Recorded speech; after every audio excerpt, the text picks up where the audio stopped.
¿Cuál es el sentido del curso de formación en educación emocional? El tema de la afectividad es un tema central en la vida. Para un buen equilibrio psicológico en las personas hay dos grandes centros, la inteligencia y la afectividad. En nuestra cultura se ha focalizado en el área de inteligencia o en una de sus partes, pero el campo de la afectividad, que tiene que ver con todo el orden de relaciones y de vínculos con uno mismo y con otros, eso ha quedado en un segundo plano. Indudablemente nosotros tenemos un desconocimiento muy profundo y muy severo de lo que son nuestros sentimientos y la función que tienen. De hecho, la cultura ha hecho una división, sentimientos buenos o positivos y sentimientos malos. Los buenos son aquellos que nos dan placer y gozo, los que nos gustan. Ahí ponemos la alegría, ponemos el afecto y poco más. Y sin embargo está lo que llamamos negativo, que es la tristeza, el miedo, la desesperación. Yo creo que esto es erróneo. Y es erróneo porque lo que no vemos es la tremenda dimensión informativa que nos da el sentimiento. La vida se rige por nuestros sentires, conocidos o no. Y lo que ocurre es que cuando nosotros comenzamos a desconocer la función, el sentido y lo que señalan los sentimientos, perdemos como una brújula de movimiento.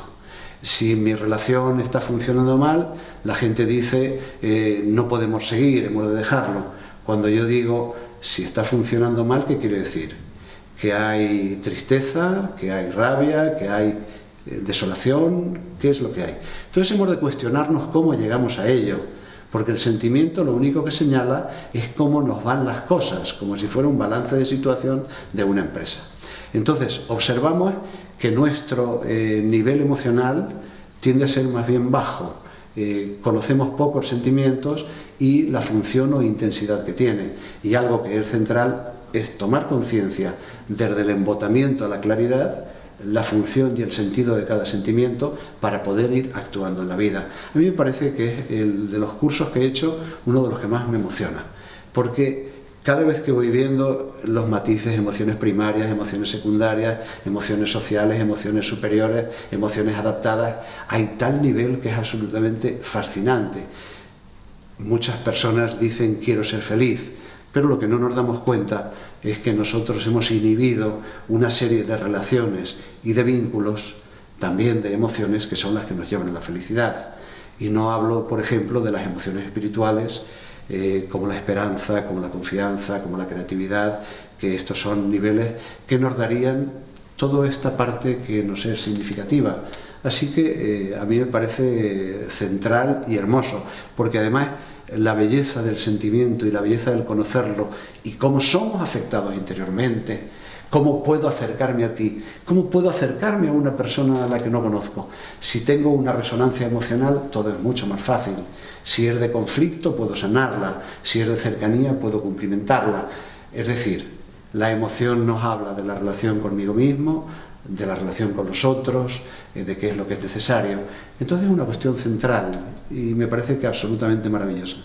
¿Cuál es el conocimiento que las personas tenemos sobre las emociones y los sentimientos?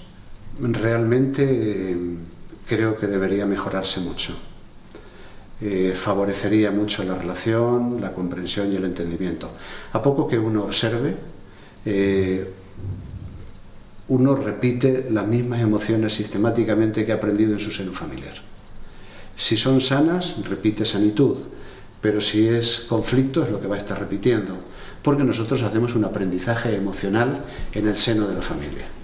Cuando vamos ampliando los horizontes llegamos al marco escolar, pero esta no es un área significativa, es un área que se centra mucho más en el desarrollo de ciertos conocimientos teóricos y no de relaciones. No de relaciones es cómo me entiendo con mis compañeros, cómo colaboro, cómo me oriento en la vida para ser más efectivo. Entonces nuestra base es mucho más memorística, que a mí me parece lamentable, porque no nos prepara para la vida, sino ciertamente para superar una serie de tareas que no tienen tampoco gran consideración social. Y todo el área de conocimiento afectivo no se da.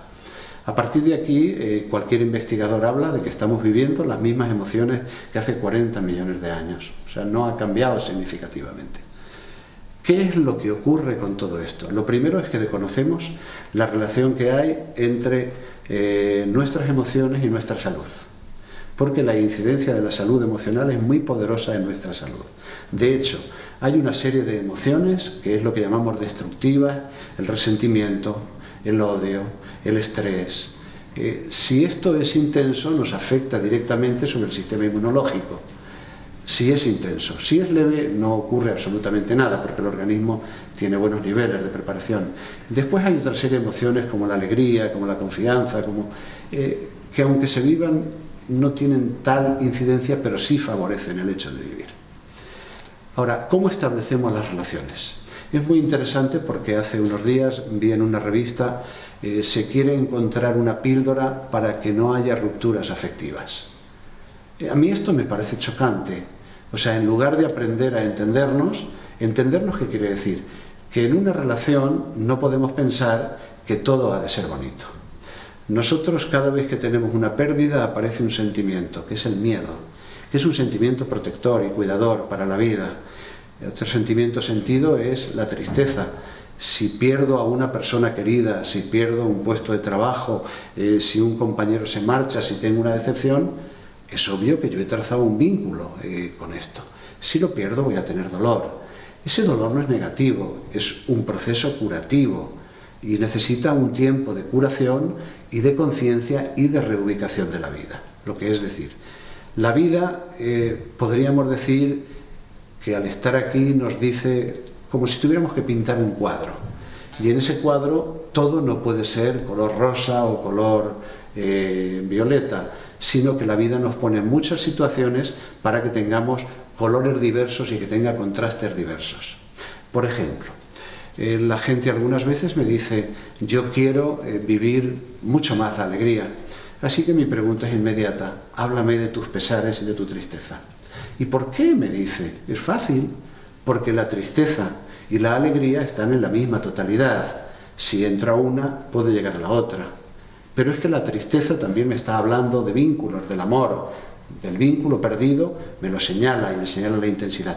Yo creo que esto es realmente importante, porque la emoción nos vivifica. Ahora estamos en un periodo de aletargamiento, de decaimiento, de pesadumbre, de pesimismo. Es obvio que eso lo que está haciendo es llevarnos a las emociones a un congelamiento interior. Nosotros necesitamos vivificarnos y aprender también desde el desarrollo del poder personal y las emociones de poder, que son muy significativas, poder ir encarando las situaciones de conflicto, las situaciones de pesar, las situaciones de incertidumbre. Y hay una cuestión que es muy importante. Nosotros tenemos un gran enamoramiento de la razón.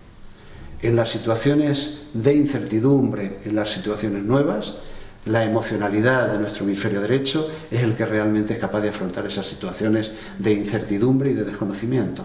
O sea, no es una cuestión solo de lo que siento, es de cómo vivo, de cómo trabajo, algunas veces yo he participado en grupos de trabajo para ver qué personas son las mejores. Se suele elegir la gente que tiene mejor nivel emocional, porque tiene muchos más recursos para afrontar situaciones. Así que, además de que nos ayudan a una plenitud de la vida, un organismo necesita ser activo y la emocionalidad nos da ese tipo de activación. Otra cosa distinta es el aprendizaje que hemos de hacer para poder regular las emociones dolientes, repito, de resentimiento, de odio, de agresividad, que como consecuencia del vacío que tenemos están demasiado a flor de piel en las personas que vivimos. Yo creo que es porque de alguna manera hemos aprendido modos de vivir poco amorosos. A partir de ahí, como nuestras experiencias no son especialmente amorosas, quedamos con un sentimiento de vacuidad, de vacío de algo que nos es necesario: el ser mirados, el ser reconocidos, el ser considerados, el que se nos tenga en consideración en este mundo, que es una necesidad fundamental. Si tenemos vacío todo eso, el miedo se va a ir apoderando de nosotros. Ese miedo más bien nos está señalando qué es lo que nos falta, pero el miedo tendemos a evitarlo.